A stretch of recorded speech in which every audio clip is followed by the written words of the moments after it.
So I'm an associate professor at the University of Auckland, and my area of expertise is vaccines and vaccination. So meningitis is something that happens when there's an inflammation around the tissues around your brain and around your spinal cord. So it can be caused by lots of different things. So not just sort of meningococcal bacterias and things like that. It can be caused by viruses and a whole range of bacteria and other things as well. So it's really something that has lots of agents that cause it. So it's not a disease in its own right. The people that have the greatest risk, anyone's at risk, right? Anyone can get these diseases, but the people that are most at risk of meningococcal disease are people in certain age groups, particularly the very youngest, infants under a year or two of age, and then children under 5, followed by people who are in their adolescence and early adulthood, and then older people. But also across all age groups, there's people who've got problems with their immune system. So they're another important group as well. And also people living in crowded conditions and other places where you're perhaps more at risk for coming in contact with the bug. So with meningitis, some of the lasting effects can be neurological deficits, problems with memory, exhaustion.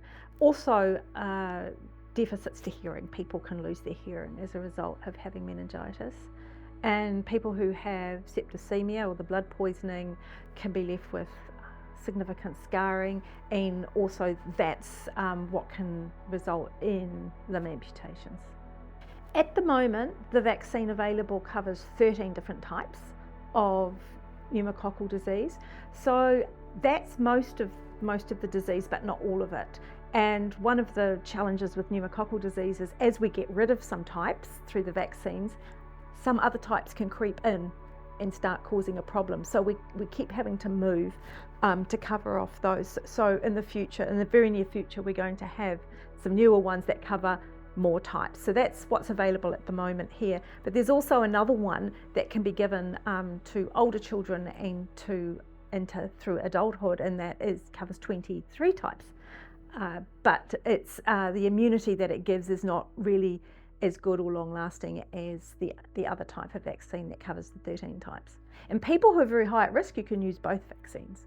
The vaccines that we have available today for meningococcal disease cover most of the disease, which is great, but you do need to think about having 2 different vaccines.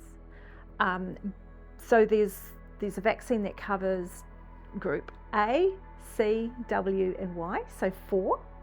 And there's another vaccine that covers group B and quite a bit of some of the other types as well, but it's targeting B. And as a bonus, it also gives some protection against gonorrhea. So if a person was choosing to have one of the vaccines, the group B vaccine would be the best, because most of the disease in New Zealand is caused by group B, followed by some of the others. So that would be the first choice, and that's offered in the infant program and also to young people living in hostels and things like that. And for the best coverage, you would get both. So these vaccines differ in how effective or in how efficacious they are. Where you've got a disease that's really rare, like meningococcal disease, horrific but fortunately quite rare, and you get vaccines that are perhaps they're like 70, 80, 85% protective. But once you start using them, what you find is that they stop the carriage of the organism, and that starts to disappear from the community. So you actually end up removing that particular disease from the community, which is what we've seen with a number of these vaccines. So it's actually quite complicated. So there's both the protection to the individual, which is not 100%, like any vaccine, it's not 100%, but there's also the wider community effect as well. There's a range of vaccines that protect against meningitis, different types of meningitis and septicemia. None of them will keep you protected for your life, but they induce a long-term memory. So you have the memory there, and you can go and give it a boost. But diseases like meningococcal disease move so fast you hear the stories about somebody being well in the morning and very sick by evening. That's not enough time for the memory to that disease to kick in and produce the antibodies and things and those other goodies that you need. That takes a few days. So you need to have a good presence of antibody ready to go. And that's why to maintain that protection, you need to get boosters.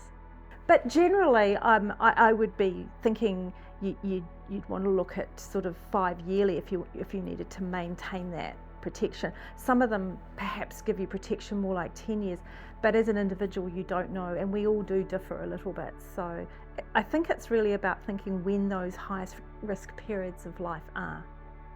I think what's really important for people to know is that meningitis and septicemia are caused by many different organisms, and a vaccine that protects you against one type isn't going to protect you against another. So to be aware of that, and also that the protection isn't necessarily lifelong, so to always remain vigilant.